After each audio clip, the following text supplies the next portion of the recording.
لتؤمنوا باللہ ورسولہ وتعزروہ وتوقروہ وتسبحوہ بکرۃ وأصیلا صدق اللہ العظیم وصدق رسولہ النبی الکریم الامین بلغ العلا بکمالہ کشف الدجی بجمالہ حسنت جمیع خصالہ صلوا علیہ وآلہ الصلاۃ والسلام علیک یا سیدی یا رسول اللہ وعلی آلک وصحابک یا حبیب اللہ۔ آواز کم کر دیں تھوڑی سی۔ نظر جب اٹھتی ہے سرکار کے روضہ کی طرف، دیر تک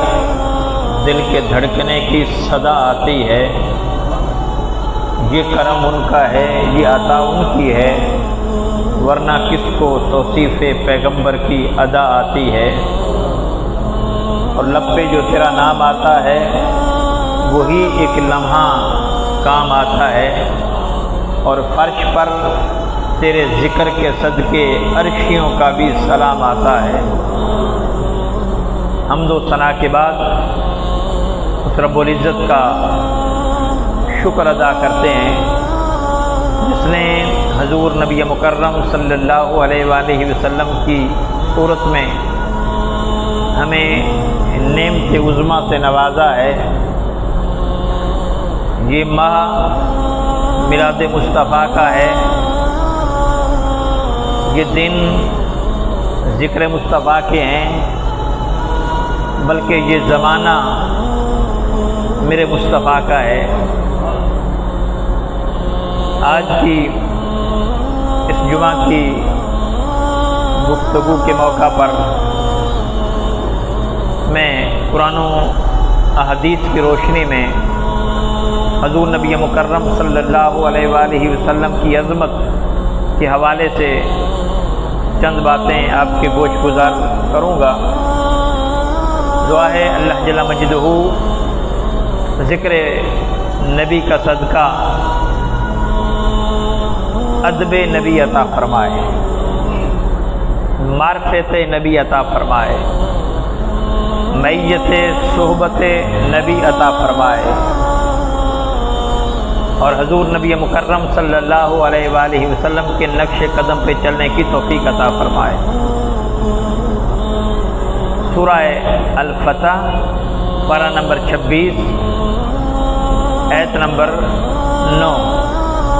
پہلی آیت میں نے یہ تلاوت کی ہے، اس میں اللہ جل مجدہ فرماتے ہیں لتؤمنوا باللہ ورسولہ، اے لوگو تم اللہ اور اس کے رسول پر ایمان لاؤ، وَتُعَزِّرُوهُ وَتُوَقِّرُوهُ، اللہ اور اس کے رسول پر ایمان لانے کے بعد جو پہلا کام تم نے کرنا ہے وہ ہے وَتُعَزِّرُوهُ وَتُوَقِّرُوهُ، میرے رسول کی تعظیم اور میرے رسول کی تکریم کرنا ہے، میرے رسول کی تعظیم کرنی ہے۔ یہاں پہ عزروہ وقروہ دونوں لفظ عموماً مترادف بولے جاتے ہیں، لیکن تعظیم کے معنی میں، ادب کے معنی میں، لیکن ائمہ لغت نے جب اس کی تفصیل بیان کی انہوں نے کہا کہ وَتُعَزِّرُوهُ کا معنی ہے تعظیم کرنا، اور وَتُوَقِّرُوهُ کا معنی ہے حد سے بڑھ کے تعظیم کرنا۔ کائنات میں ہر شخص کی تعظیم ایک حد کے اندر رہ کر کی جاتی ہے، اس کے لیے کچھ قیود ہیں، اس کے لیے کچھ شرائط ہیں۔ ایک ہی ذات میرے مصطفیٰ کی ہے، جب ان کی تعظیم کی باری آتی ہے پھر حدوں کو توڑ دیا جاتا ہے، پھر بغیر حد و حساب کے ان کی تعظیم کی جاتی ہے، اور اتنی تعظیم کی جاتی ہے کہ اس سے آگے کوئی گنجائش ہی باقی نہیں بچتی۔ میرے مصطفیٰ حد سے بڑھ کے تعظیم کے لائق اور قابل ہیں۔ اللہ اور اس کے رسول پر ایمان لانے کے بعد تمہارا پہلا اور بنیادی کام یہ ہے کہ میرے مصطفیٰ کی تعظیم کرو، حد سے بڑھ کے کرو۔ پھر آگے فرمایا وَتُسَبِّحُوهُ بُكْرَةً وَأَصِيلًا، اور پھر ساتھ اللہ کی صبح و شام تسبیح کرو، اللہ کا صبح و شام ذکر کرو، نبی کی حد سے بڑھ کے تعظیم کرو، پھر اللہ کی صبح و شام تسبیح کرو۔ یہ ترتیب یہ بیان کی کہ ایمان لانے کے بعد پہلا کام یہ ہے کہ میرے رسول کو مانو، ان کی تعظیم کرو، تکریم کرو، پھر یہ ہے کہ اللہ کی تسبیح کرو۔ حالانکہ اس کے برعکس ہونا چاہیے تھا کہ خدا کی عبادت پہلے ہوتی، مصطفیٰ کی تعظیم بعد میں ہوتی، لیکن اللہ نے یہ ترتیب نہیں رکھی، اس لیے کہ وہ فرماتا ہے کہ لوگوں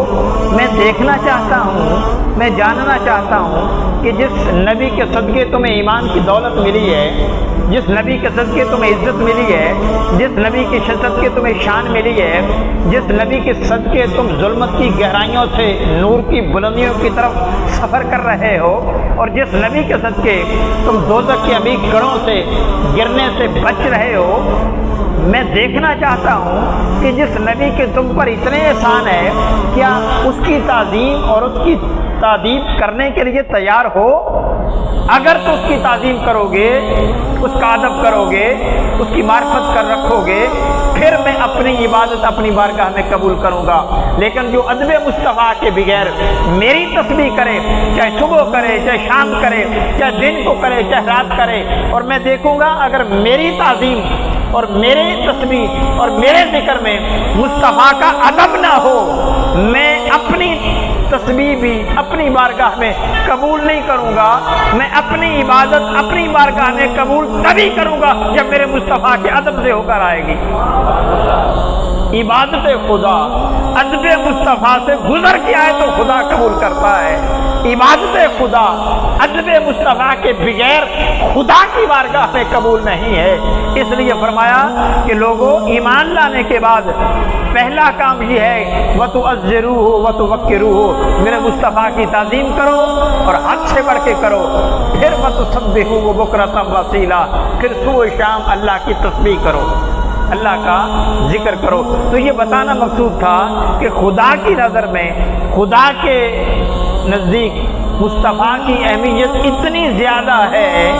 کہ اپنی عبادت کو سیکنڈ کر رہا ہے، مصطفیٰ کی تعظیم کو پہلے رکھ رہا ہے۔ اور پھر محبت کے انداز دیکھیے، حضور نبی مکرم صلی اللہ علیہ وآلہ وسلم کی رفت و شان کے کمالات دیکھیے۔ وہ فرماتا ہے کہ لا اقسم بہذا البلد وانت حل بہذا البلد، میرے محبوب میں اس شہر کی قسم کھا رہا ہوں، شہر مکہ کی قسم کھا رہا ہوں، اور اس لیے نہیں کھا رہا لا اقسم بہذا البلد، میں شہر کی قسم نہیں کھا رہا اس لیے کہ یہاں میرا گھر کعبہ ہے، اس لیے بھی نہیں کھا رہا کہ یہاں حجر اسود ہے، اس لیے بھی نہیں کھا رہا کہ یہاں انبیاء کے مزارات ہیں، اس لیے بھی نہیں کھا رہا کہ یہ گھر میرے نزدیک معتبر ہے، ابراہیم علیہ السلام نے بنایا ہے۔ یہ ساری وجہیں معقول ہیں، یہ ساری وجہیں معتبر ہیں، لیکن ان وجوہات کی بنا پر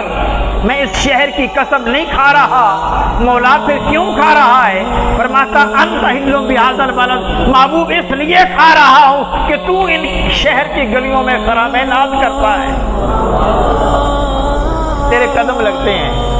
اب قربان جائیں، تعظیم اور قسم کھائی جاتی ہے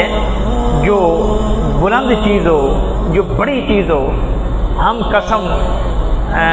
کسی حقیر چیز کی نہیں کھاتے، ہم سب سے اعلیٰ چیز کی قسم کھاتے ہیں، اور ہمارے نزدیک سب سے اعلیٰ ذات خدا کی ہے، اور ہمارے ہاں قسم کھانے کا رواج بھی یہ ہے کہ ہم خدا کی قسم کھاتے ہیں، ہم اللہ کی قسم کھاتے ہیں، کیونکہ ساری کائنات سے اعلیٰ اور بالا خدا ہے نا، وہ خالق ہے، وہ مالک ہے، ہر چیز سے بالا ہے، اس کی قسم کھاتے ہیں، پھر قرآن کی قسم کھاتے ہیں، رسول اللہ کی قسم۔ تو یہ بلند چیز کی قسم کھائی جاتی ہے، اعلیٰ کی قسم کھائی جاتی ہے، ادنا کی قسم نہیں کھائی جاتی۔ لیکن قربان جائیں، اللہ کی ذات میرے نبی کے جہاں قدم لگے ہیں ان گلیوں کی بھی قسم کھا رہا ہے، اور ان گلیوں کی قسم کھا کے بتا رہا ہے کہ لوگوں مجھ سے پوچھو کہ جس چیز کو میرے نبی سے نسبت ہو جائے میری نظر میں اور میری نگاہ میں وہ کتنی اعلیٰ ہے، قربان جائے، میری نگاہ میں وہ کتنی اعلیٰ ہے۔ اور یہاں پہ ایک بات بڑی توجہ طلب، اگر مکہ شہر کی گلیوں کی نسبت مصطفیٰ سے ہو جائے، حتیٰ کہ اگر مکہ کی مٹی کی نسبت نبی کے قدموں سے لگ جائے اور نبی سے ہو جائے، تو خدا کی بارگاہ میں وہ اتنی معتبر بن جاتی ہے، اتنی معقول بن جاتی ہے کہ خدا اس کی بھی تعظیم کرتا ہے، خدا اس کی بھی قسم کھاتا ہے، اے انسان اگر تیری نسبت مصطفیٰ سے ہو جائے، اگر تو مصطفیٰ کی صحبت و سنگت میت میں آ جائے، اگر تو مصطفیٰ کا غلام بن جائے، اگر تو میرے نبی کے نقش قدم پر چلنے لگ جائے، اگر تو حضور کی غلامی حقیقی معنوں میں اختیار کر لے، خدا کی قسم اللہ تجھ سے کتنا پیار کرے گا، وہ تیری تعظیم کتنی کرے گا، وہ تجھے معتبر کتنا سمجھے گا۔ تو وہ کہتے ہیں نا کہ فرشتہ سے بہتر ہے انسان بننا، مگر اس میں لگتی ہے محنت زیادہ۔ تو محنت یہی ہے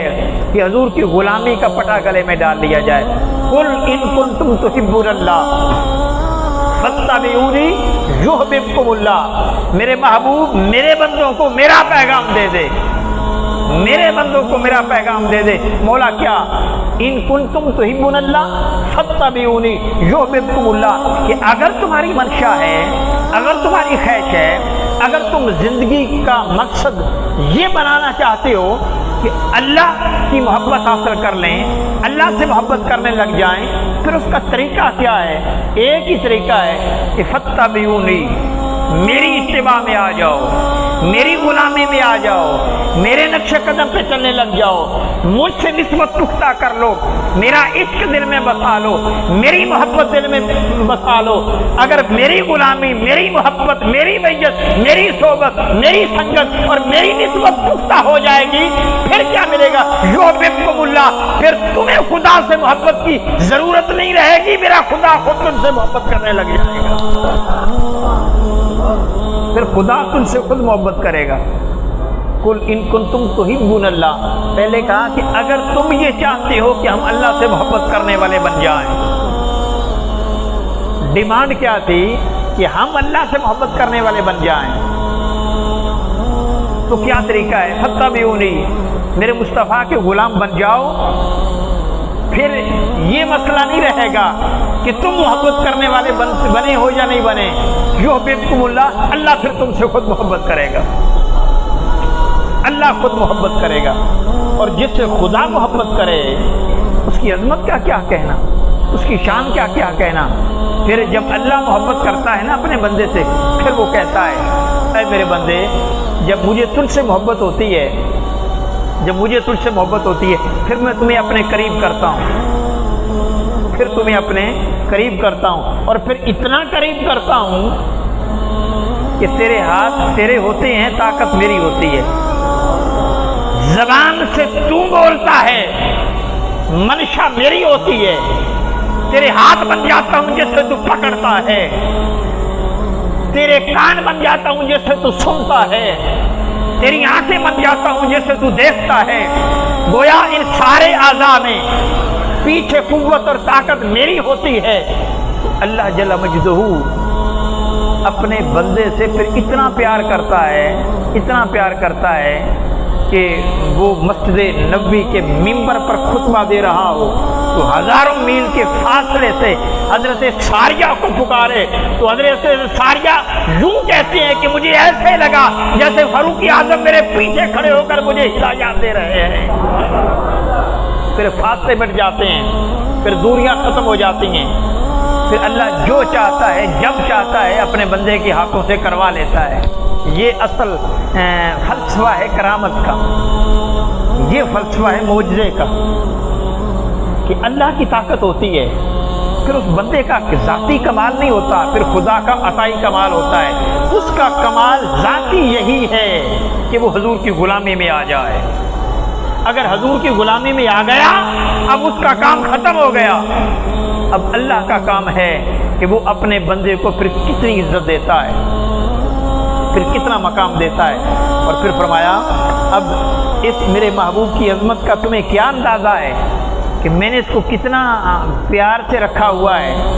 مولا کیسے؟ فرمایا وَاصْبِرْ لِحُکْمِ رَبِّکَ فَإِنَّکَ بِأَعْیُنِنَا۔ حال یہ ہے میرے پیار کا، حال یہ ہے اور انداز یہ ہے کہ یہ جب جہاں بھی ہوتا ہے یہ میری نگاہوں میں ہوتا ہے۔ فَإِنَّکَ بِأَعْیُنِنَا استمرار کا معنی پایا جاتا ہے اور اس میں ہمیشگی کا معنی ہوتا ہے۔ فَإِنَّکَ بِأَعْیُنِنَا یہ ہر حال میں میری نگاہوں میں ہوتا ہے، میں اس کو تکتا رہتا ہوں، میں اس کو دیکھتا رہتا ہوں۔ میرا محبوب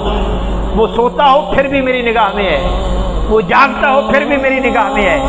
وہ حضر میں ہو پھر بھی میری نگاہ میں ہے، وہ سفر میں ہو پھر بھی میری نگاہ میں ہے، وہ جنگیں لڑ رہا ہو پھر بھی میں دیکھتا ہوں، وہ صبر کر رہا ہو پھر بھی میں دیکھتا ہوں، وہ میری بارگاہ میں کھڑے ہو کر میرا ذکر کر رہا ہو میں پھر بھی دیکھتا ہوں۔ گویا ہر ادا میری نگاہوں میں ہے، وہ جب جہاں ہوتا ہے میں دیکھتا ہوں، وہ جب جہاں ہوتا ہے میں دیکھتا ہوں، کیونکہ پیار اتنا ہے، قربت اتنی ہے۔ تو مولا پھر اس لحاظ سے میرے مصطفیٰ کا مقام کیا بنا؟ وَلِكُلٍّ وِجْهَةٌ هُوَ مُوَلِّيهَا۔ اس کی تفسیر میں علامہ محمود احمد آلوسی علیہ الرحمہ نے ایک حدیث قدسی نقل کی ہے، جس سے حضور کو نگاہوں میں رکھنے کی وجہ سے جو حضور کو مقام ملا ہے، حضور کو قریب کرنے کی وجہ سے جو حضور کو مقام ملا ہے، وہ اس حدیث سے اجاگر ہوتا ہے کہ کتنا ملا ہے، کیا عزت ملی ہے، کیا شان ملی ہے، کیا عظمت ملی ہے۔ وہ فرماتے ہیں وَلِكُلٍّ وِجْهَةٌ هُوَ مُوَلِّيهَا، ہر کسی کے لیے کوئی نہ کوئی جہت ہے، کوئی نہ کوئی سمت ہے جس کی طرف وہ رخ کرتا ہے۔ اور کہتے ہیں کہ جس کی طرف رخ کیا جائے اس کو قبلہ کہتے ہیں، اس کو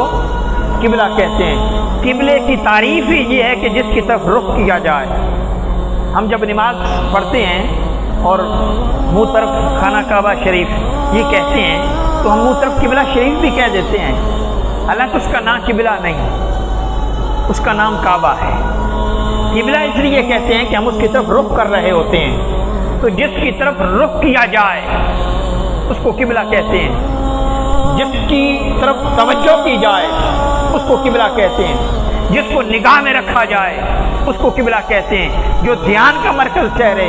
جو گمان کا مرکز ٹھہرے، جو وجدان کا مرکز ٹھہرے، جو نگاہ کا مرکز ٹھہرے اسے قبلہ کہتے ہیں۔ تو اب ایک اس پر حدیث قدسی ہے کہ ہر چیز کی توجہ کا کوئی نہ کوئی مرکز ہے، کائنات میں جو کچھ ہے نا ہر چیز کا کوئی مرکز ہے، کوئی محور ہے، جس کی طرف وہ دھیان کرتا ہے، جس کی طرف وہ رخ کرتا ہے، جس کو نگاہ میں رکھتا ہے۔ تو جب یہ طے ہوا کہ جس کی طرف دھیان کیا جائے، جس کو نگاہ میں رکھا جائے، جس کی طرف نگاہ کی جائے اسے قبلہ کہتے ہیں، پھر یوں کہہ لیں آسانی ہو جائے گی کہ ہر کسی کا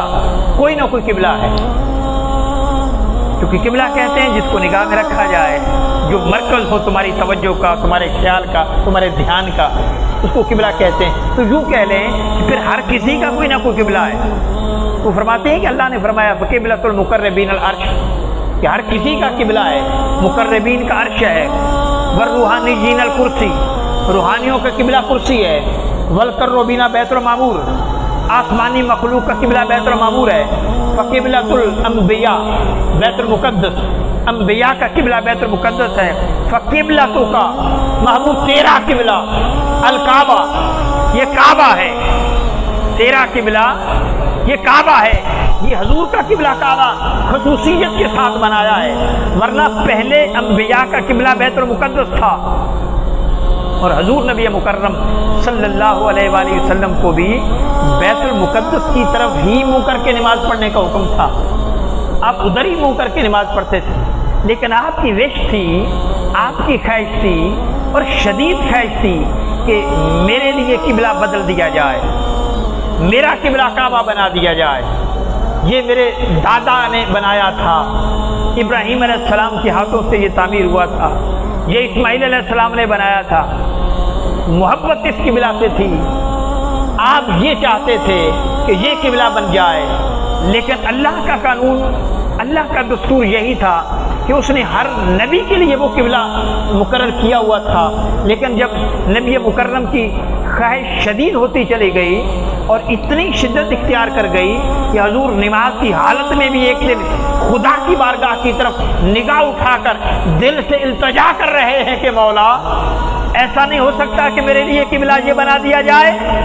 اب اللہ جل مجدہ نے تاخیر نہیں کی، فوری بھیجا کہ میرا مصطفیٰ معلوم نہیں کس دکھ کے ساتھ، تکلیف کے ساتھ، تڑپ کے ساتھ، محبت کے ساتھ میری بارگاہ میں التجا کر رہا ہے، لہذا جبریل اب آرڈر میں تاخیر نہ کی جائے، فوری آرڈیننس جاری کر دیا جائے کہ میرے محبوب نماز کی حالت میں ہی جو آپ میری طرف دیکھ رہے ہیں ہم نے نوٹس لے لیا ہے، لہذا ہم آرڈیننس جاری کر رہے ہیں، قد نرا تقلب وجہک فی السماء فلا نولینک قبلۃ ترضیٰ۔ مولا میرے محبوب جو تو نماز کی حالت میں نگاہ اٹھا کر میری طرف دیکھ رہا ہے، ہم نے تیرے دیکھنے کو دیکھ لیا ہے، لہذا اب تیری محبت اور تیری جان کے لیے قبلہ کو بدل رہے ہیں۔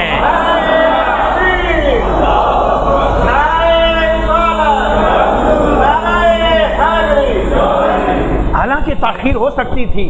حضور نماز کی حالت میں تھے، نماز کا اختتام ہوتا، قبلے کی تبدیلی کا آرڈر آ جاتا، وحی کا نزول ہو جاتا، لیکن نہیں، فرمایا میرا مصطفیٰ ابھی چاہتا ہے، اور کتنی شدت اور خواہش سے چاہ رہا ہے جبریل تاخیر نہ کی جائے، جیسے مصطفیٰ چاہتا ہے ویسا آرڈر دے دیا جائے، فلا نولینک قبلۃ ترضیٰ۔ اور یہ بھی بتا دیا میرے محبوب میں نہیں چاہتا تھا کہ قبلہ بدل دیا جائے، مجھے کوئی غرض نہیں تھی قبلے کی تبدیلی سے، یہ جو میں نے بدلا ہے اپنی مرضی سے نہیں بدلا، مصطفیٰ تجھے راضی کرنے کے لیے بدلا ہے، تیری رضا کے لیے بدلا ہے، کیونکہ جتنا تو راضی، جس طرح تو راضی رہتا ہے ہم اس طرح راضی رہتے ہیں، جو تیری چاہت ہوتی ہے وہ ہماری چاہت ہوتی ہے، جو تیری مرضی ہوتی ہے وہ میری مرضی ہوتی ہے۔ انت نور نوری و سر سری و کنوز ہدایتی و خزائن معرفتی جعلت فذلک ملکی من العرش الی تحت الارض جینا کلہم یطلبون رضائی و انا اطلب رضاک یا محمد۔ میرے پیارے تو میرے نور کا نور ہے، میرے رازوں کا راز ہے، میری ہدایت کا مرکز ہے، میری معرفت کا خزانہ ہے، میں نے عرش سے لے کر تحت الثری تک ہر چیز آپ پر قربان کر دی ہے۔ کلہم یطلبون رضائی وانا اطلب رضاک یا محمد۔ پیارے کہ آدم سے لے کر قیامت تک آنے والا آخری فرد، یہ سارے لوگ سب مل کر میری رضا چاہتے ہیں، میں خدا ہو کر مصطفیٰ تیری رضا چاہتا ہوں۔ یہ تجھے راضی کرنے کے لیے بدل رہے، یہ یکدم جو تبدیلی آئی ہے یہ آپ کو راضی کرنے کے لیے آئی ہے۔ اور پھر آپ نے سنا ہوگا کہ صحابہ نماز کی حالت میں تھے، صحابہ نماز کی حالت میں تھے، نماز کی حالت میں ہی قبلہ تبدیل کر دیا سب نے کر دیا۔ اور پھر کہتے ہیں جب وہاں سے لوگ فارغ ہوئے نا، کسی اور جگہ پہ لوگ نماز پڑھ رہے تھے، ایک شخص کا وہاں سے گزر ہوا، وہ بیت المقدس کی طرف ہی نماز پڑھ رہے تھے، ابھی ان تک آفیشیلی انفارمیشن نہیں پہنچی تھی، وہ نماز میں مشغول تھے۔ اس صحابی نے بتایا، ان کو نماز کی حالت میں بتایا کہ میں حضور کے پیچھے نماز پڑھ کے آ رہا ہوں، حضور کے لیے قبلہ بدل دیا گیا ہے۔ کہتے خدا کی قسم انہوں نے یہ نہیں سوچا کہ تصدیق کر لیں، ان تک مصطفیٰ کی خبر پہنچی، فوراً اسی حالت میں پڑ گئے۔ جیسے حضور چاہتے ہیں ہم تو ویسے کرتے ہیں، کعبہ بنتا ہے اس طرف ہی کو ریاض، رخ جدھر وہ موڑ لیتے ہیں، رخ جدھر وہ موڑ لیتے ہیں، تو اللہ نے نبی مکرم کے لیے قبلہ بدلا ہے۔ حالانکہ انبیاء کا قبلہ بیت المقدس تھا، فقبلتو کا الکعبہ، اب محبوب تیرا قبلہ کعبہ بنا دیا ہے۔ سارے نبیوں کا قبلہ وہ تھا سوائے چند کے، تیرے لیے قبلہ یہ بنا دیا ہے۔ بھائی قبلۃ جسد کا، لیکن یہ صرف تیرے جسم کا قبلہ ہے، ظاہر کا قبلہ ہے، باطن کا نہیں۔ فقبلۃ جسد کا الکعبہ، تو قبلۃ یہ تیرے جسم کے قبلہ ہے، فقبلۃ روح کا فانا، لیکن تیری روح کا قبلہ میں ہوں۔ باری تعالیٰ جب ہر کسی کا قبلہ ہے تو معذرت کے ساتھ تیری بارگاہ میں التجا کرتے ہیں کہ مولا کوئی تیرا بھی قبلہ ہے؟ میں نے کہا قبلہ کہتے اسے جو توجہ کا مرکز ہو، قبلہ اسے کہتے ہیں جو نگاہ کا مرکز ہو، جو دھیان کا مرکز ہو، خیال کا مرکز ہو، وجدان کا مرکز ہو، جس کو تکتا رہے آدمی، جس کو دیکھتا رہے، جس کی طرف نگاہ کرے، جس سے پیار کرے، جس سے محبت کرے۔ اللہ فرماتا ہاں فقبلتی انتا، میرے محبوب تیری روح کا قبلہ میں ہوں، میرا قبلہ تو ہے۔ کیونکہ فاصبر لحکم ربک فانک باعیننا، محبوب صبر کر اپنے رب کی وجہ سے، کیونکہ تو ہر وقت میری نگاہ پہ رہتا ہے، میں تمہیں تکتا رہتا ہوں، میں تمہیں دیکھتا رہتا ہوں، تو میری نگاہ میں ہے، میری نگاہ میں ہے۔ یہ بڑی بات ہے کہ خدا کی نگاہ میں ہونا۔ ہم میں سے ہر کوئی چاہتا ہے کہ ہم بڑوں کی نظر میں آ جائیں، اور میرے مصطفیٰ تیری عظمت کو سلام پیش کرتے ہیں، تو ہر وقت خود خدا کی نگاہ میں رہتا ہے۔ اور پھر یہ ہوتا ہے کہ جو تو کرتا ہے خدا کے کہنے سے کرتا ہے، جو تو بولتا ہے وما ینطق عن الہوی، وہ خدا کی مرضی سے بولتا ہے، خدا کی مرضی سے بولتا ہے۔ میرے مصطفیٰ کی زبان سے جو نکلتا ہے، اب اپنے اور ان میں فرق دیکھیں۔ ہماری ہر بات لکھنے کے قابل نہیں، سمجھنے کے قابل نہیں، اطاعت کے قابل نہیں، اس میں بڑی غلطیاں۔ ایک ہی کائنات میں ہستی ہے کہ جس کی ہر بات لکھنے کے بھی قابل ہے، اطاعت کے بھی قابل ہے، وہ ذات مصطفیٰ ہے۔ اور میرے مصطفیٰ کی زبان سے